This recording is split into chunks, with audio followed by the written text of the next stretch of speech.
Hello and welcome to another episode of the Top Dogs podcast here on the Field of 68 Media Network. My name is Rob Doster, and we have another Sweet 16 to talk about with the UConn Huskies. It's hard to believe at this point, still for me, that we're just 14 months removed from feeling like the bottom was falling out of last year's season. The bottom was falling out of this UConn program. That a 14-0 start to last year's run was going to end up in collapse, and we're going to have to find a new coach, and things were going to melt down. It's wild to think that just 14 months on from that, UConn's in a position where they are the heavy favorite to go back to back as national champions. It's wild. It's fun. It's amazing that that we as UConn fans get to be along for this ride and get to experience this ride. I'm going to be heading up to Boston on bright and early Thursday morning to go see the regionals. So hopefully it will be, another fun regional for a UConn fan. It'll be the second straight year where I will be in attendance as they hopefully find a way to punch a ticket to the Final Four. San Diego State and then potentially Illinois or Iowa State stand in the way of that. But it is what it is, and I'm thrilled to be able to have a chance to head up there. So, before I get into what happened in the last weekend, just please rate, review, subscribe to this podcast anywhere that you listen to podcasts. The best way to support what we do at the Field of 68 is to just interact and engage with the content, like, share, rate, review, do all that friendly stuff. So, it's hard to honestly have any real reactions or any real thoughts to the first weekend of games, simply because they were such blowouts that it kind of felt like by the end UConn was getting a little bit bored. And I think we saw that with the runs that teams made in the second half. But smacking around Stetson is pretty much what was expected. I think blowing out Northwestern was probably a little bit more than some people expected. But I think that everyone, at least on my side, we all kind of figured that 13.5 point spread probably wasn't high enough, and they of course ended up covering that. It was 18-4 before anyone kind of knew what was going on, and that it was very clear that was going to be a UConn win by the time you got about midway through the first half. So it is what it is. Boo Boo got locked down. Donovan Clingan looked like the best defensive center in college basketball, and UConn advances to the Sweet 16. Well, they will be able to play San Diego State. We're going to talk about that in a second. I'm going to talk about those games here in a second, but I did just want to say, I do kind of feel like, at least for me, given the job and what I had to do for Field of 68 this weekend, it was kind of the perfect situation because I didn't have to stress about it at all. You watch the first 10 minutes, you realize that this thing is going to be a rout.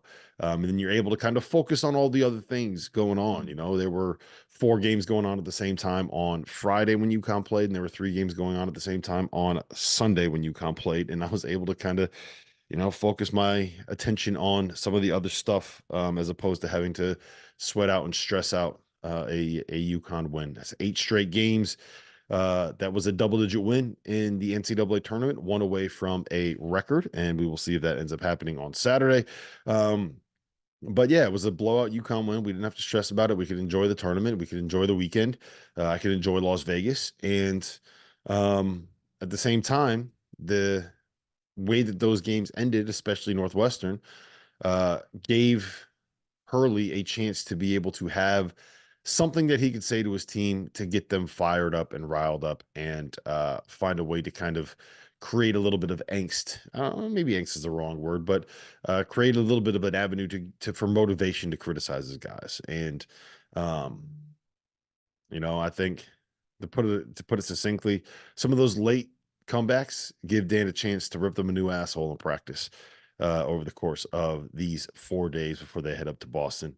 And we were talking about this a little bit in Vegas during the first weekend on After Dark, but the fact that is the way that Dan views the world is the reason why UConn is where they are as a program at this point, right? Like, we all saw the interview that went viral that he did with Tracy Wolfson at halftime of the Stetson game, where they're up 52-19. It's a record for the biggest lead that they've had at halftime of an NCAA tournament game in like 30 years or something like that, 40 years, I think it was.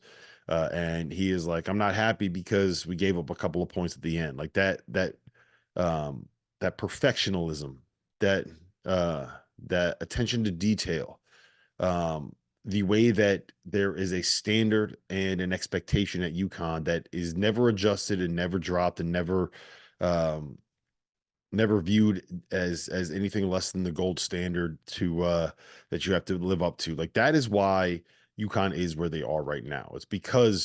Um it's because Hurley has been able to develop that kind of culture and that kind of expectation and that kind of um the standard of success, right? That lives in the program. And I don't think you necessarily, it's very hard to do that. Like that is not an easy thing to be able to develop and cultivate. Um, let's start with like just compare it to what Kentucky was doing, right? So obviously Kentucky lost to Oakland in the first round of the tournament. And some of that I think was the result of freshmen in a situation where an opponent jumped on them early, kind of getting nervous, kind of getting scared. Like it was what you see in any upset, right? It was, tension started mounting, start getting that lemon booty, and they just made some mistakes on the stretch that were unfortunately a little too accustomed to seeing out of Kentucky this year. I'm thinking about the one on four fast breaks that Rob Dillingham had where he missed a layup at the rim that was contested and was not a good shot. I'm thinking of the play early in the second half when Trey Townsend got an and one, went to the free throw line, missed the free throw, but Trey Mitchell didn't realize that it was an and one and grabbed the ball and threw it out of bounds to the referee, giving the ball back to Oakland, who ended up making a three on that next possession. I'm thinking very specifically about the last play where Oakland hit the three that put them up by four with 27 seconds left. If you go back and you watch it, Oakland drives left on the left side of the floor. Rob Dillingham helps off the strong side shooter in the corner. The ball immediately goes to the strong side shooter in the corner, and DQ Cole, boom, bangs a three, 4-point game, dagger, and Oakland is advancing to the second round of the tournament. I think that those are the mistakes that you don't see get made by UConn. And a lot of that has to do with the fact that they are not playing as many freshmen as Kentucky is. But there are other programs that aren't just Kentucky that have a lot of veteran players that do make some of those mistakes, that do fail to execute on both ends of the floor, that do take some bad shots from time to time. There's the level of expectation that comes with the success that they've had. Those standards never drop. And, I said this earlier, but I think that it's so difficult to develop that within a program. And then it's so difficult to be able to identify the players that will embrace that level of having to do everything right. Like it's not, that can be grading. That can be grading where every single little itty bitty mistake that you make in practice gets absolutely shredded and destroyed, right? It can be it can be difficult and stressful to have to deal with a coach where if you have your feet pointing the wrong direction, or if you're a half second late on a set, or you make a mistake in a defensive rotation, it gets treated as if it's the worst mistake that you've ever made in your entire life. And the fact that um, the fact that the fact that UConn has been able to sustain that kind of standard while being able to develop talent and keeping that talent from transferring out of the program is just that's uncommon. It's like I hope people appreciate what Dan has been able to do. And that coaching style, like Kamani and Tom Moore and Luke Murray and all of those guys deserve credit.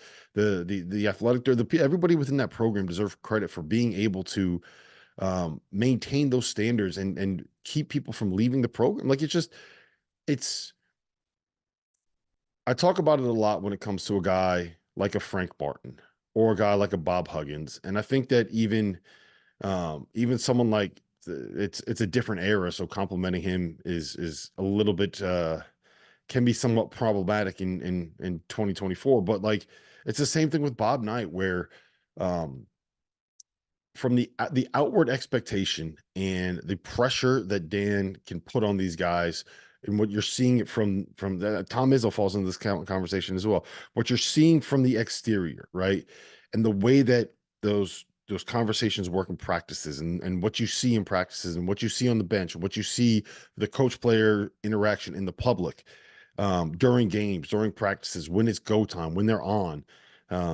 it only works at that level of intensity when those players know that you have their back no matter what happens off the floor once the ball stops bouncing, right? And I think the way that that locker room is connected, the way that the people in that program are connected, the fact that, one of my favorite things in the Big East tournament was watching Yusuf Sangari like pick up Luke Murray's sons and carry them off the floor, and seeing how many family members of Hurley's are not only sitting courtside but are in the locker room after the games as well. Like, it's not just everyone can sit here and say, yeah, we're trying to cultivate this family atmosphere. Like, culture is so important to us. Family is so important to us. We are a family. It's such an easy buzzword to say, but to actually have that happen the way that it's happening within that UConn program is, it's very, very, very difficult to do. And I hope people appreciate what Hurley has been able to do there, because in an era where the transfer portal is king, NIL is king, people leave, like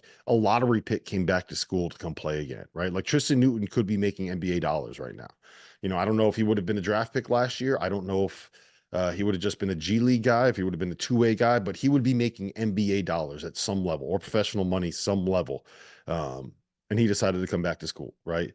Steph Castle is a guy that's going to be a lottery pick that sacrificed shots and minutes early on, before he kind of figured out what he is as a player and how he can kind of work here. And I know that I'm rambling a little bit, but the fact that all of that has been able to come together within this program is like, that's very, very, very hard to do. And I hope people can appreciate it. Like that, more than anything else, like we can talk about the sets that they run, and we can talk about the connectivity defensively, and we could talk about how they can look two different ways, with Sampson doing one thing and Donovan doing another thing, and how that changes what they are on the defensive end of the floor. Like, we can talk about all of that, but none of that works if you don't have the ability to coach these guys hard, where the players know that the coaching staff really does love them and care about them as human beings, and is trying to get the best out of them as basketball players, right? That difference where we're going to be as hard on you as we possibly can when you are on the court, and you are going to be a member of our family when we are off the court. Like, being able to have that balance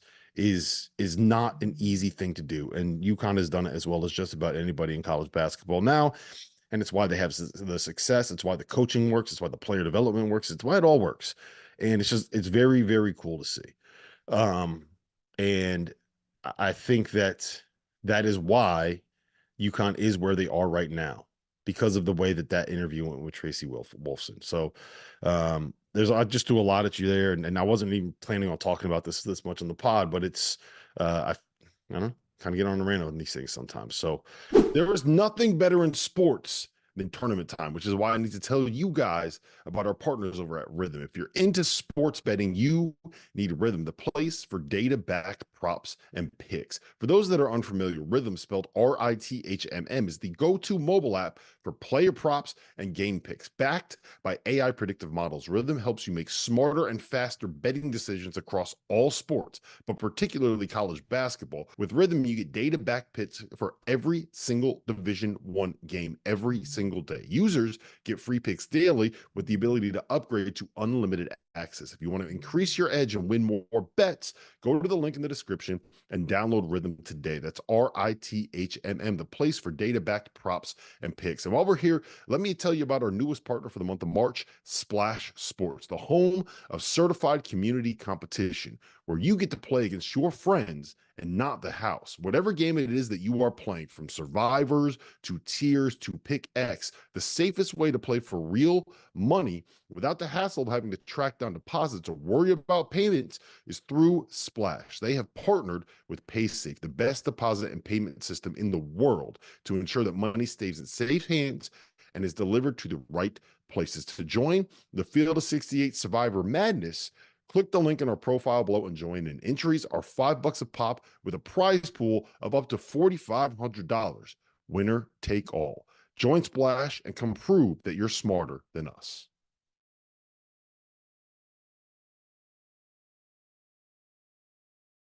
For the record, since we're talking about Kentucky, I do think that I should at least make mention of the fact that Dan's name comes up whenever I talk to people about who's going to replace John Calipari if he ends up leaving Kentucky?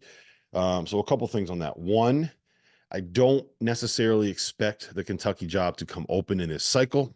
It seemed like something where the end was near, but I just think that the amount of money that it would cost to actually make that happen is going to be prohibitive for the University of Kentucky, especially when you consider that there isn't an answer that I think will be accessible to them that would make sense, right? Like, you're not getting Nate Oates out of Alabama now, not if you just re-signed. You're not going to get Scott Drew out of Baylor, not if you just re-signed.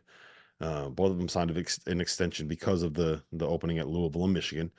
TJ Otzelberger's buyout makes it prohibitive for him to leave. I maybe you can get Sean Miller, but I don't know if Kentucky wants to. There is a little bit of, let's call it what it is, baggage there. Same thing with Chris Beard. Like, that could be a little bit more difficult for them to deal with. And, it's Hurley is kind of the name that keeps popping up for everybody. And it has a lot to do with the level of success that he's had in the last year and a half.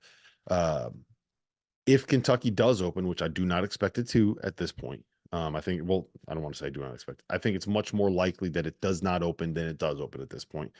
I would expect Dan's name to be brought up quite a bit in that mix. I mean, you win a national title and then you're the favorite to win the national title the next year. You are going to be looked at as a possible candidate for every single job on the planet when it comes to basketball. And then I would expect him, if that were to happen, to use this as a way to get more money out of UConn. Basically, to get a raise for his staff, to get more private flight hours, to get whatever the hell he wants out of the program, basically. There's only one school in the country where I believe that Dan Hurley would be celebrated for being exactly who he is and being the most authentic version of himself, whether that is talking about his weirdo rooms, whether that is being very open and honest about like his weird superstitions and some of the way that he kind of ensures victories when it comes to not changing underwear. When it comes to the interactions that he has with fans in road environments, like he is going to be celebrated for being exactly who he is at UConn, because UConn fans in general tend to be exactly who Dan Hurley is. I promise you, if he wasn't a very good basketball coach and was just a guy that ended up having a regular 9-to-5 day job, he'd be right there with the craziest of the crazies on UConn Twitter and all the message boards, ship posting his way to whatever fandom he decided to support. I could just see him, and he probably is on the Cincinnati Bengals message board somewhere with some kind of burner account yelling about how they're using Joe Burrow wrong, or why Jamar Chase needs to be this, that, and the third. So, yeah, he is exactly who he is, and it's going to be celebrated by UConn fans. And I just don't know if that same kind of mentality would work as well in Lexington, Kentucky, as it does in Storrs, Connecticut. Yeah, so let's talk about what actually happened in the first game this weekend. Donovan Clingan, first guy since Keem Olajuwon and David Robinson to finish with 14 points, 14 rebounds, and 8 blocks in an NCAA tournament game. And I think we are really, really, really starting to see what he is defensively. The 8 blocks really stands out to me because it's 8 blocks, but it doesn't even come close to quantifying the number of shots that he has changed, right? Like, there's someone smarter than me will figure out how to be able to do this, but we need to be able to find a way to create a stat that is just simply shots that aren't taken because of this guy's presence, right? And Donovan Clingan, along with Zach Edey, along with Ryan Kalkbrenner, like they are way up there nationally in terms of the number of shots that they change because of the fact that they just exist on the floor. And it's underappreciated by people that don't necessarily know what they're looking at, because you kind of tend to box score watch. And if you don't kind of see why a guy playing drop coverage is able to prevent someone like a Boo Buie from taking an 8-foot floater that he is absolutely lethal at, then it's hard to kind of appreciate what it is. But there's a reason why he's climbing up draft boards again. There's a reason why he is going to end up being like top 20-ish kind of a pick. And there's a reason why NBA executives like him. Like, there very clearly is a role for him in the NBA doing what he does. And I also think it's fair to say that this dude is not even close to a ceiling yet. Like, there's still so many things in his game that you can look at and say, okay, this is where that can be improved, right? Like, I don't think he's quite maxed out his athletic capability this year. It's starting to get back to where it is. It doesn't look like he has necessarily quite the same burst as he did last year. And that's something that I think that, once you're in a NBA strength and conditioning program and you're not in the middle of the season where um, maintaining the health of your feet that have had multiple injuries this year is the priority. This year it's less important to say, okay, let's maximize your explosive burst and your side to side lateral athleticism. Let's make sure that your feet feel good so you can actually get on the court and play. So I think that's one thing that's going to be able to help. And then continuing to improve his core and upper body strength will go hand in hand with that as well. Like, I talked about this a little bit last week, but the one thing that I really notice is, I played high school basketball in the state of Connecticut. I know the size of the guys that play high school basketball in the state of Connecticut in the public school level. And when Donovan Clingan was in high school, if he grabbed a rebound and put his elbows out like this and had to pivot, then he was breaking noses, he was breaking faces, he was getting flagrant fouls, he was elbowing people in the head, he was knocking people out, he was giving people concussions. Like, he couldn't play like this when he was in high school growing up. He had to kind of play like this so that, you keep the ball right here, no one can reach it. A 6'5" center from Southington High School is not going to be able to reach the ball right here, right? If you're Donovan Clingan. But if you hold your hands like this and you do that playing in the Big East, like, anybody can get up and get to that. So once he kind of gets used to getting his elbows out like this, playing with a little bit of a stronger frame, that's a big one. Um, I say this all the time, but I think the next step in his development offensively is trying to rip the fucking rim off the backboard every single time he has a shot within 6 feet of the rim, right? Like, that's the area where I think Ryan Kalkbrenner and Zach Edey specifically have been really, really good like this year and last year too, is that they just go up and they try to dunk every single thing. Now, it helps that they are better free throw shooters, so I think there's a little bit more confidence there. Like, if they don't finish and they get fouled, um, but that's the next step for him. Like, there's a lot of times where he's around the basket and he tries to, like, finesse it up to the rim and lay it in, as opposed to going up and trying to rip the rim off the backboard. And I think that, again, that will come as he kind of improves his lower body strength, improves his balance, improves his explosiveness, improves that core strength. Like, he's 20 years old, man. Like, there's so much more for his basketball career and basketball development. And if he's already this good, I think that tells you everything you know about where he's going to be in 5 years. So, um, yeah, it was a lot of fun to watch him just kind of dominate the paint, man. I hope people appreciate just how good he is. And I don't think that it should be overlooked that UConn going 26 for 32 from 2-point range against Northwestern, winning in a blowout despite going 3 for 22 from beyond the arc. Like, a lot of that is the presence of Donovan Clingan, not just finishing stuff around the basket, but there's space isn't created just because there's a guy standing on the 3-point line that can shoot threes, right? Space is also created when you get to the lane and a help side defender has to decide whether or not they're going to try to take away the lob to Klingon or head over to try to block a shot on the for a guy driving to the basket. So he is able to create space because he is because of the vertical they call it basically, I call it a vertical spacer, right? Because of the threat of the lob at the rim. So um it was a dominant performance. And again, like, there's only so much that we can take out of it because it was such a blowout when we basically saw 10 minutes of real basketball and then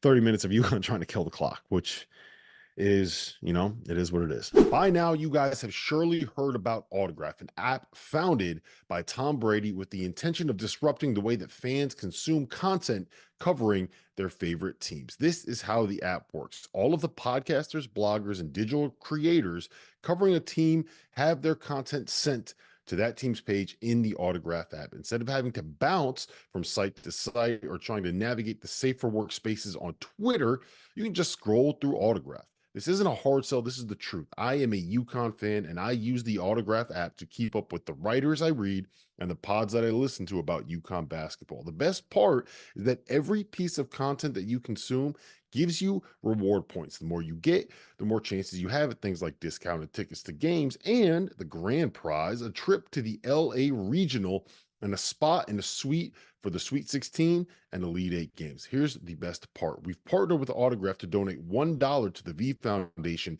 every time someone downloads the app using the code F68, with a minimum of $2,500 getting donated. The app is free. So download, use the code F68, help us raise a little bit of money for cancer research, and give Autograph a try. I promise you it will be worth it. And while we're here, a quick reminder, make sure that you subscribe to the Daily. We have new landing pages with deep dives into each coaching change, as well as a tracker that provides scouting reports on the transfers that have entered the portal that you are going to want to know about. Hit the link below to subscribe.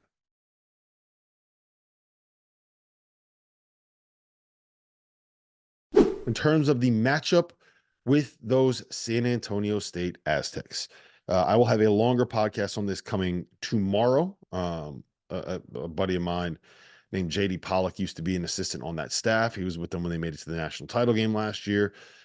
He's been at that program for 6 years. He is now out of coaching, and he is working in Fort Worth. So he's jumping into the media space, and he's going to be joining me to kind of break down San Diego State, what they do this year, the differences between the two teams last season, and what San Diego State has to do to try to have a chance to be able to win that game.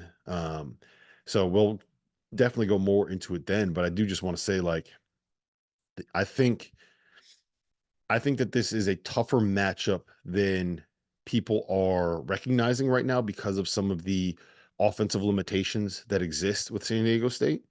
Because there's two things when it comes down to it. I think there's basically three things that you need to be able to do to beat UConn. One of them is you got to find a way to be able to get Donovan in foul trouble, because I think that playing the more minutes you can have Samson Johnson out there, the better your chances are of winning. And that's not the same thing about Samson Johnson. That has everything to do with the way that Donovan Clingan can change a game. So one, you have to be able to get the big fella in foul trouble. Two, you have to be able to do something defensively to take them out of what they want to run. If you're going to let them be comfortable and just run their offense, you have no shot. It's too creative. They're too precise. They're too good at it. And there's too many guys on the perimeter that can kill you and win a possession one-on-one. So you have to be able to take them out of what they want to run. And three, you got to be able to make a bunch of threes, right? You got to get hot from the perimeter, because you know eventually that they're going to end up getting to that, like at minimum, like 68, 70 point range. And if you look at the teams that have beat them, Creighton went 16 for 30 from three or something like that. Kansas went 9 for 14 from three or something like that. And Seton Hall didn't, but there were some mitigating factors there. Like, instead of getting Donovan Clingan in foul trouble, they injured his foot. So that's kind of what you have to be able to do. And San Diego State can do two of those three things. Like, Jaden Ledee is awesome. We didn't see him much of the national title game last year, but he's awesome. I promise you, he's awesome. He's a second-team All-American, and he draws a whole bunch of fouls. Now, a lot of that is in the Mountain West, where he kind of has the size and strength advantage. And I do think that this is a relatively favorable matchup for Clingan, because Ledee, at his core, wants to be a little bit more of a jump shooter. There's a little bit more stretch four to him than there is like low post banger, which is weird when you look at a guy who has shoulders out to here, that is built like a Greek god. But I think that it's a little bit better of a matchup than may get credit for, but it's still something where Donovan has to stay down. He can't bite on the pump fakes. You know, it's a jump shooter, so you know he's going to try to throw some pump fakes. You know, getting him in foul trouble is going to be part of the game plan that they're trying to put together. So Clingan's got to be disciplined. He's got to be smart. He's got to be determined to stay on the floor. UConn's going to need 30 minutes out of him on Thursday, and if he can give them 30 minutes, I feel very good about where they are. Defensively, that is where I think that San Diego State is going to have a real chance to keep this thing low scoring. And they're not the same team that they were last year, but they're still tough. They're still physical. They're still old. They'll still guard the hell out of you. They still have a bunch of switchable pieces, and they still have a bunch of like tough, old physical guards that are going to be able to do different things to try to take UConn out of what they want to run. They're switchable, so they can do some of that 1 through 4, switching on all exchanges that Kansas did. I don't think that they'll do this, but they definitely have the capability to kind of go over screens and funnel players into the paint that won't be as good because they don't have Ryan Kalkbrenner back there, and Jaden Ledee is not Nathan Mensah. But that is an option, and they also just are tough enough to kind of lock up and play man-to-man defense. Like I do think that they are as good of a defensive team as UConn is going to see this year, and it's not going to be easy for them to run it. So if you do those two things, if you get Kling in foul trouble to kind of limit what UConn is defensively, and you are able to take them out of what they want to run, you will have a chance to win this game if you are San Diego State.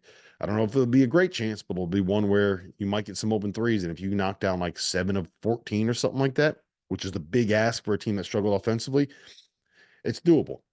It's doable. There's a reason why they are in the Sweet 16 for the second straight year. So it'll be something to monitor. It'll be a tough matchup. I don't want to spend too much time talking Illinois, Iowa State. Let's just say that I think UConn would want Iowa State to advance. I think that is an easier matchup for them to deal with than Illinois would be. But, that's going to be a really fun game. The number one offense since January 1st in college basketball is Illinois. The number one defense in college basketball since January 1st is Iowa State. So strength on strength in an absolute war. It'll be fun to watch. It's going to be a great weekend in Boston. Again, I'm going to have another pod breaking down this matchup with San Diego State here with JD Pollock in a little bit. And yeah, we'll see you guys probably tomorrow, maybe Thursday morning. The best month of the year is here, which is why you need to know that we are now partnered with BetMGM. We'll be using BetMGM lines to make all of our picks, and we'll have special offers for the listeners and the viewers of the Field of 68 throughout the conference and NCAA tournament.